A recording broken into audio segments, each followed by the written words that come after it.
I won't say that I'm the most prepared person that you've ever met, especially if you ask my daughter on certain mornings when we're trying to get out of the house, and I'm probably the last one getting to the car.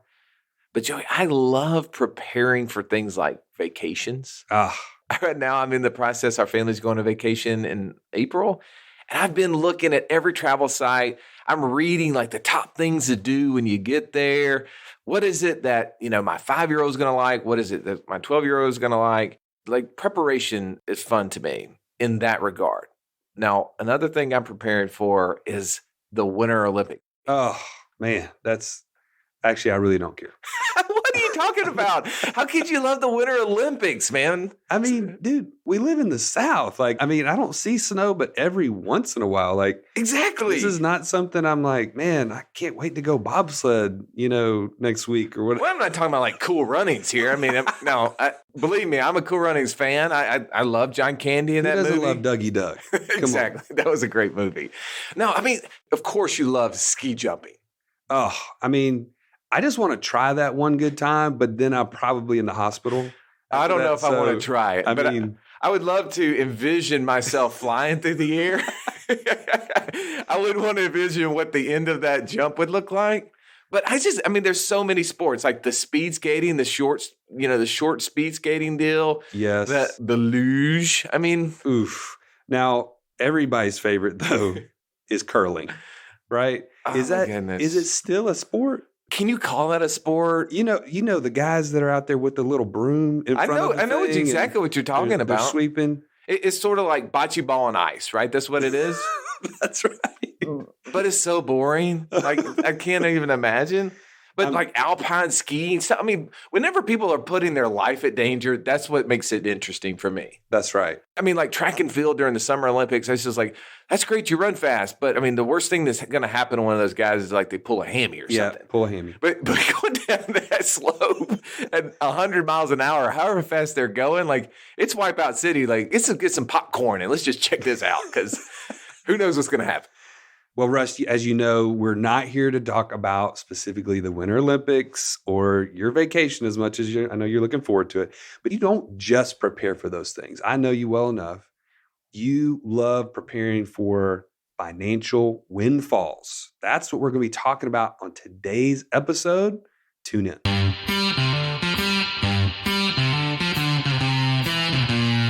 Welcome to the Wealth Without Wall Street podcast. Your guide to understanding how to get out of the Wall Street rat race and start your own mailbox money lifestyle. Now, don't let these handsome Southern draws fool you. These financial minds are teaching our country to enhance savings, increase cash flow, and create passive income, all without the help of Wall Street. Are you ready to break through? Now here are your hosts, Russ Morgan and Joey Murray. Joey, I think of the idea of starting a business from scratch as an entrepreneur as one of the more exciting things that you can do. Just being able to create all the systems yourself, have the space. When you and I, when we built out our building, we got to make it exactly the way we wanted to. That's right. But one of the scary parts, one of the areas that's not as fun is the fact that you have to go and create something that didn't exist before. There's some businesses out there that have been running, executing, just knocking it dead for 10, 20, 30 years. Can you imagine being able to walk into one of those businesses, the business owner turns to you and just hands you the keys and says, here you go. Oh, we talk about this a lot. This is a great thing, but it's also it's one of those things you have to count the cost, right? We've all gone through those challenges of creating those systems, of going through the startup phase. It's hard. It's super hard.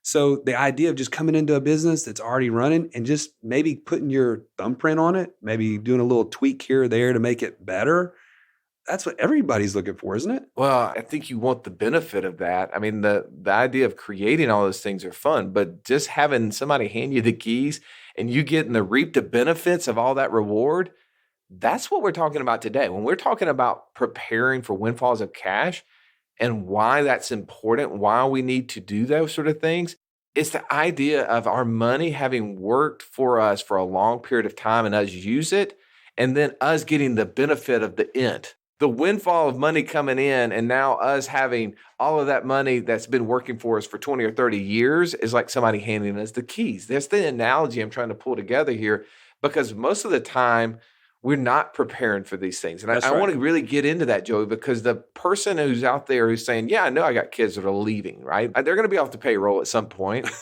I know Good way of saying it. Yeah, I know that I'm going to sell this business in the future, or I know that I'm going to sell this asset that I own. Right, real estate or whatever it is. But what do I do then, right? That's right. And I don't think, at least in our world, we've seen this over and over. People don't even know that it's possible to prepare in advance for those. It's almost like it can't be proactive. You have to kind of react to those, but whether it's an inheritance, and you and I kind of know what we're talking about here, but windfalls can come in all those various forms. How many times have you heard somebody say, well, I know I'm going to inherit some money, but I don't want to plan on it? Yeah. I mean, it's just because I don't think they know that there's a way. Well, right? I think there's some modesty there, humility there, that you don't want to, you want to say, hey, I'm going to be able to create on my own, that's great. That's important, but not preparing, not actually knowing that these sort of things, that to me, that would be like, at Christmas time, your family is the one who hosts everybody. And you're going to have typically anywhere between 10 and 30 people come over. And you're like, I know that's probably going to happen, but I tell you what, we're not going to go to your store. I mean, we're not going to, have enough food to feed everyone. We're not going to clean up the house. Oh. It just doesn't make sense. And that's a train wreck. And a simple example of that is the same way. Why would we not prepare for windfalls of cash? And also, when we don't prepare, we're going to lose out on a lot. That's right. And I don't mean to beat up on this, because I know we just did a few weeks ago, but Dave Ramsey, unfortunately, not doing a great job here. Okay. He is always talking about make sure you pay off all your debt so that why? Because you can start saving at some mystical time in the future. How many times have we met someone who has worked their whole lives into their 50s and 60s, done a great job of trying to just stay within the lines, paying off all debt, paying cash for everything. And then what do? They've left themselves the shortest period of time to allow money to work on their behalf. Yeah, time starts working against you in that situation. Instead of having put money to work over long periods of time, even if it was little amounts of money. I know I've talked about the idea of that movie Cool Hand Luke and just the constant ups and downs, or your analogy is, riding in a car and what the difference of the gas mileage is whenever you're in town versus on the highway, the stopping and starting.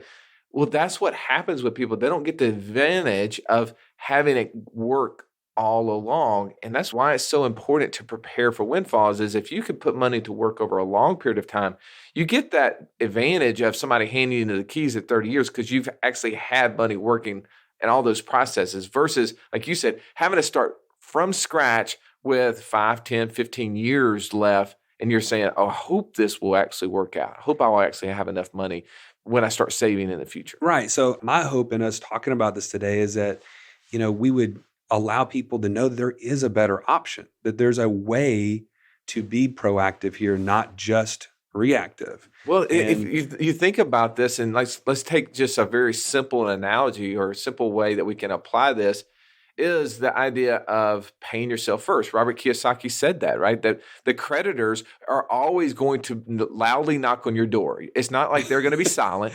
You're going to know they're going to want their money. And for 99.99% of us as Americans, we pay them. We find a way to pay them. Sometimes it's really hard to pay them, but we find ways to pay them, but we don't pay ourselves first. And that's the beauty of what we're talking about here, is find ways to pay ourselves first. Because the creditors will always loudly knock and we will always find a way to pay them. But we're silent a lot of times. Yeah, we need to be loud. It's kind of like built-in accountability with your creditors. They're going to get theirs no matter what. We've dealt with this ourselves, right? Having to pay. Actually, there's a great example of when me and my wife were first married. We had money in the bank in savings, but I was, again, in the mortgage business, as we've talked about a number of times. And some of those months are really good and some of those months are really bad. Especially early on, right? Oh, yeah. I mean, we talked about starting a business. That's what you're doing. Yeah. In the mortgage business, just trying to create a brand and all this. And I remember specifically, if you can kind of imagine this piece of paper we had, just a simple, little piece of paper we kept in our desk in the study, and we'd pull it out every month and look at, okay, did we have to take money from our savings account to pay the bills this month? So we'd have the number at the top, and then we'd have negative 2,000. Okay, I had to take $2,000 from my savings account to pay the bills this month. And we were doing that because we wanted to keep in front, like, we need to make sure we put that money You back. wanted it like top of mind. Right. We needed to stay top of mind. And so then the next month, maybe we had a great month and we put $1,000 back. So we're kind of keeping tabs. You had kind of like a ledger or something. That's basically what you were doing. Yeah, absolutely. That's pretty interesting. Like how many entries did you have on this thing? Like, was it multiple pieces of paper? Was it one or what was it? It was one piece of paper. We started kind of going over on the back side of it and down the corner, around the sides. But it was just a way for us to be honest with that cash flow. Like, it's going in, it's coming out, but it was just through a simple savings or checking account. Now, how long did you guys do that for? I got to tell you, I think when we moved, it was probably within a year or two of us being married. That kind of got lost in the shuffle, and that didn't make the move. Yeah, it didn't make the move. So you probably just started making more money, and so then you're like, yes, I probably don't need to keep track as closely. That kind of takes care of itself. Yeah. Well, that's what happens, though, right? I mean, but how awesome that simple exercise that you were doing was keeping you accountable to the money that was coming in and out of your account. How long ago has that been? That was, in June, it's going to be 15 years we've been married. So maybe like 13 years ago? Yeah, probably about 13 years. If you would have been keeping track of all the times you've had to dip into quote unquote savings versus what you put back, how much money, Joey, would you have if you would have done that? It's a big number, but what I will say, you're getting all this stuff. You're like, I don't want to address that. Yeah, it's too painful. But I will tell you this, as you well know, because we use life insurance policies as our savings. So separating out what we used to use was a savings account, checking account, and a ledger piece of paper. When we use our life insurance policies now for that purpose, they're actually keeping up with a ledger on our behalf. They're keeping up with loans that are outstanding that we can then pay back. They show the money coming out, money going in. So that function is being handled now by the insurance company. Well, and that's a beautiful thing that you're pointing that out, because not all of us think about that with our insurance contracts that we have when we take loans out. It is keeping us accountable to what we're using in a good way, because really, if we're not preparing for windfalls, if we know that they're coming, sometimes it's okay to realize that, hey, I'm going to use this money, whether it's for an investment or for a lifestyle expense or whatever it may be, and know that, hey, I'm going to accrue a little interest on this loan. But at the end of the day, I'm going to have this windfall of money I'm going to be able to dump back in. And as we've already talked about in several different episodes about how these insurance policies work, they compound regardless of the money being borrowed out, because our money is coming. We're actually getting money from the insurance company as a lien against the insurance policy. So our policy is growing regardless of what happened. So yeah, that's sort of that example of we've got 20 years, 30 years of growth on the policy as if it had never been touched. And then also we get a windfall of money. We get to pay back all these loans that we've been keeping track of. Okay. So you and I obviously know what you're talking about. It's a little bit ambiguous, a little bit hard to follow, but I like to think about the picture of like someone digging a hole. Mm-hmm. Okay. Especially early on in a business, right? You are digging a hole. You're putting a lot of time and energy and money into building a business. So if you're digging over the first 3 to 5 years, and then all of a sudden you get past that time frame and now your cash flow's increased, and now you've got big, let's say, assets that are being sold or whatever it might be. We've talked about various different types of windfalls of cash. Now, if you've got that hole, you've got a place to start dumping that cash back.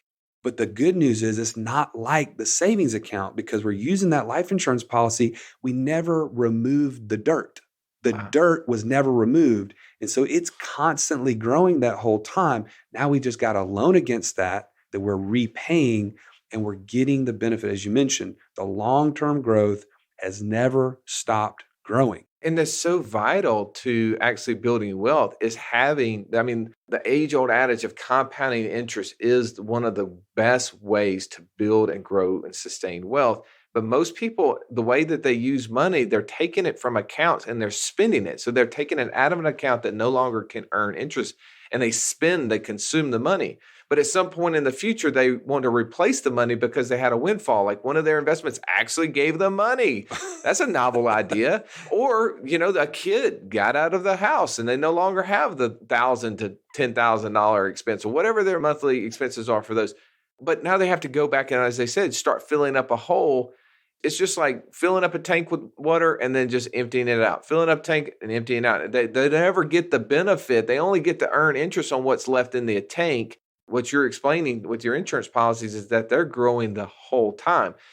Yet we have a lien against them. So it always gives us the ability to go back and dump money in. Now, if we don't ever repay it, Joey, if we don't ever repay the loans of the insurance company, then we don't get the advantage of it. There's just nothing there for us. That's right. We got to be honest with that. I mean, this is not some magical thing. We never want to peddle something that seems like a magical miracle. Too good to be true or whatever. Yeah. You don't get the benefit of it, but the fact it is that, you get a chance if you do have money to go stick it back in there. And instead of starting a business from scratch every single time you put a new deposit back into your account, you're getting the benefit of buying the business that's 10, 15, or 20 years old. You're getting that magic of that interest that had been compounding on what the money would have been worth had it been in there from the very beginning. Right. And what kind of hope does this bring to people? In my personal opinion, it seems like every year my kids get a little bit older and we're in the most, I say this all the time, we're in the most expensive time of our lives. It seems like the activities get more expensive. The food costs get more expensive. I mean, heck, the power bills. I mean, we talked about those on other episodes. Everything seems to be increasing. So the fact that I can utilize cash today when I know it's at its all-time highest need, and especially people getting into college with their kids and stuff, but never give up the growth that I'm going to need to have retirement wealth. That is what we're talking about. I was on a phone call the other day and a guy was asking me, hey, what do you tell people to do with windfalls? Let's assume that I had $100,000 in a windfall. What would you tell them to do? Well, I would say the first thing I do is tell them to repay the loans on the insurance policies that they've been using the whole time. Right. That's the first thing I think about is because that is the absolute best place for me to go stick a windfall. I'm getting the advantage of having a policy have worked for 10, 15, 20, 50 years, however long it is. And in Nelson Nash's book, one of our favorite authors, his book, Building Your Warehouse of Wealth, he talks about anticipating windfalls and he talks about what the penalties are of not actually preparing for those. He said, if I didn't prepare for these windfalls, if I knew these events were going to transpire in the future, I would have given up. And he goes into specific statistics and numbers of how much money he would have forfeited, in essence, by not having done that. Because we use these policies. I mean, I'll just give a personal example. I use my insurance policies to pay for taxes every year. So I put dollars in that I turn around and take dollars out in order to be able to pay for the tax bill. Well, the first couple of years, Joey, I did that, by the way. I put $1 in, I could take out 60 cents or 70 cents or 80 cents. Now I put $1 in, I can take out $1.10, $1.40 next year, $2.50 in 5 years, whatever the number is. Well, that's when I start winning. But at the end of the day, I still have an insurance policy with a loan against it, and I don't have any cash value outside of unless I put a new premium in.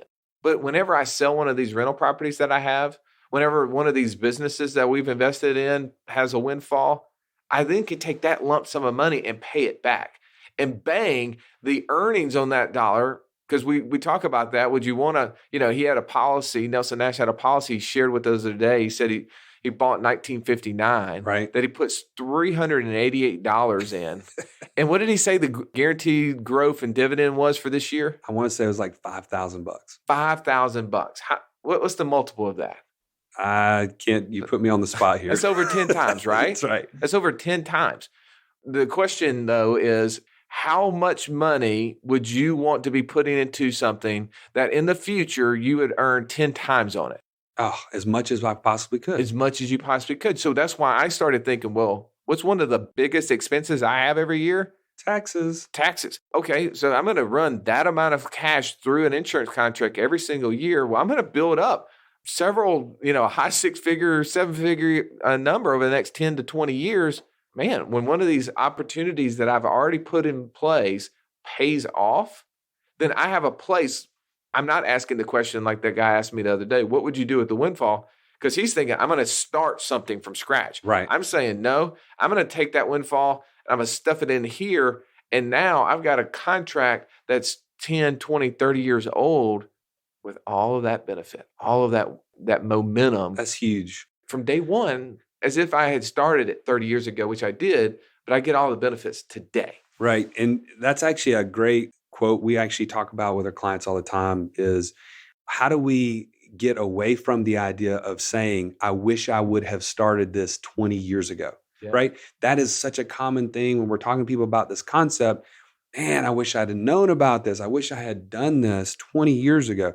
That's what we're trying to help people have a plan to get in place. And so, as you know, I mean, we want to always encourage people, go ahead and figure out, try to identify. The first step is identifying what windfalls already exist that you can kind of go ahead and see coming down the road, whether it's kids moving out, whether it's selling a business and a big expense is going to be going away, or selling a business or a piece of real estate. A lot of my clients are heavily into real estate. Those are windfalls that are going to be coming. Identify those on the front end. And actually have some sort of financial vehicle that allows you to prepare for it. We talk all the time about life insurance. I mean, there's other financial vehicles that you can borrow against. I mean, there's not many with the advantages of the life insurance policy, but make sure you have some sort of financial vehicle that's going to prepare you for it. Because I can tell you, a checking account is not going to do it. And I love the fact that you guys kept a ledger. And I know over that 2 years that you did that, you were better off. But still, you were just, filling up the tank and emptying it. Right. You were not getting the value of what it had been worth since it's in there from the beginning.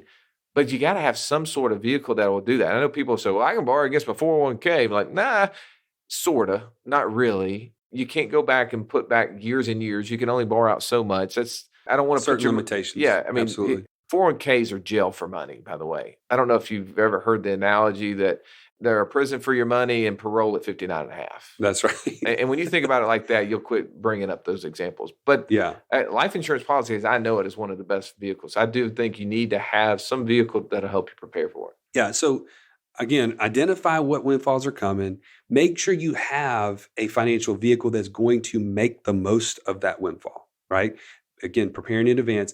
And then lastly, as we talk about quite frequently, is use a strategy that pays for today's expenses. Again, the most expensive time in your life potentially, and helps you prepare for those windfalls. So that's really kind of our call to action is, make sure you have those things in place. You've prepared in advance, you've got the vehicle in place, and then use it. Well, how about this? We created a case study just to show the impacts of this.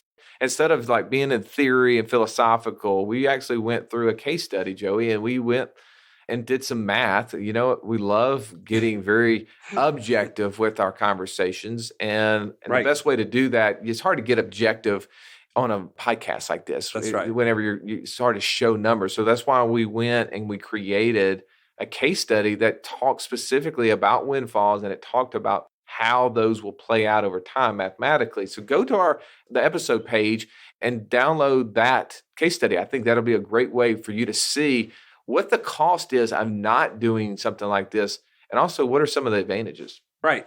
And then if you just need some help on this, as far as identifying those windfalls and getting a plan in place, you can always set up an appointment with us for this purpose. So we'll put another thing in the show notes about setting up an appointment. 15 minutes, we'll just talk about it and see if it's something that you've identified that we can take advantage of and help you with. Either one of those resources are available in the show notes. Well, this is kind of an interesting episode that we've done here, Joey, on windfalls, because it's not an everyday talked about topic. It's definitely not in the Wall Street mindset. Oh. It is thinking outside of the box. It is trying to prepare for things that we know are going to happen in the future, But it goes back to if we prepare for things. If I do a better job preparing to get out of my house in the morning, I'll actually get there on time. If I do a better job preparing for the vacations we go on, we'll probably have a little better time. If I do a better job preparing for windfalls, I'll be that much more successful.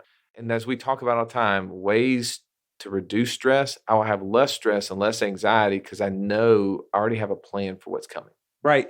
And we don't want people to miss out on really generational wealth that is under their nose.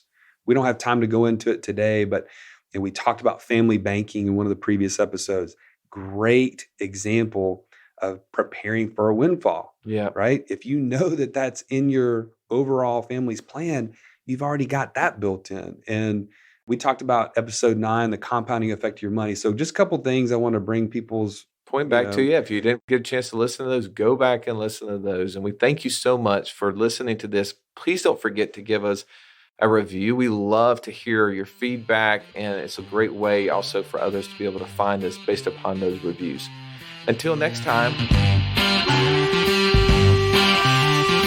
Russ, what a great episode just to be able to talk about something that, again, we're so passionate about bringing people ideas that they never knew existed.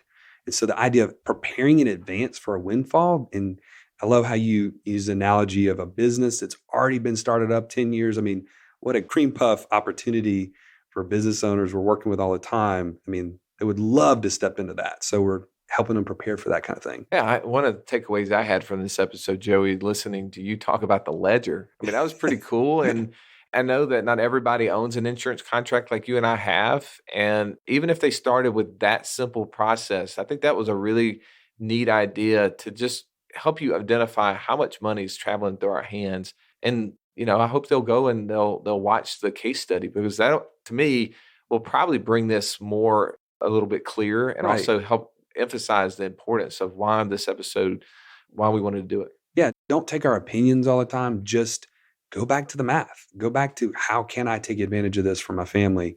So obviously, great episode. Looking forward to the next episode. Yeah, next episode is going to be pretty cool. It's another interview. And this is actually one of those episodes I'm really excited about for several reasons. One, because it's a friend. And secondly, it's somebody who has been super successful. We have one of the more successful moms, wives, business owners who are going to be in, and they're going to share how she owns and operates over 10 McDonald's franchises, Joey. Of all places, right? And manages the home life and everything else so gracefully. And I'm really excited. I'm intrigued by McDonald's. I mean, ever since I read Michael Gerber's book, The E-Myth, on how successful McDonald's is, you may not know this, they're one of the largest privately owned real estate groups that exist out there. They own, next to the governments, I think they own more real estate than anybody else.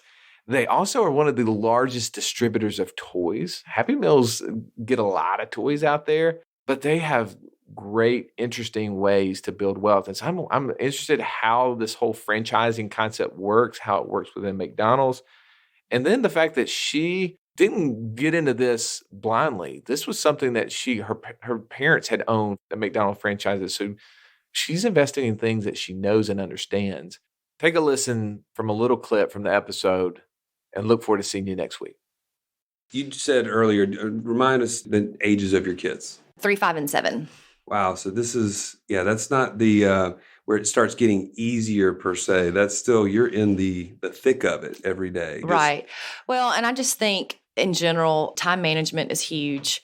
So I really try to make sure I am responding well on time management. And I think I'm always trying to live my life in a way that's very proactive, not reactive. And I think that's just kind of an overarching theme to my life, I guess, if you will, whether it be working out or personal life or business life, with time with my kids, just anything I can do to try to catch an issue or try to just be proactive with my day or proactive with my life instead of responding all the time to chaos or responding to problems. And I think that helps me. And I teach that to my guys all the time. If they'll prep this week and be proactive with their time this week, next week's going to run really great. So when you're next week, you won't be, having to respond to all these fires all the time. And so it'll make your life a lot better. This has been the Wealth Without Wall Street podcast. Don't forget to subscribe to the show to break free of the Wall Street mindset and begin building wealth on your own terms in places you understand so that your wealth will never run dry. See you next episode.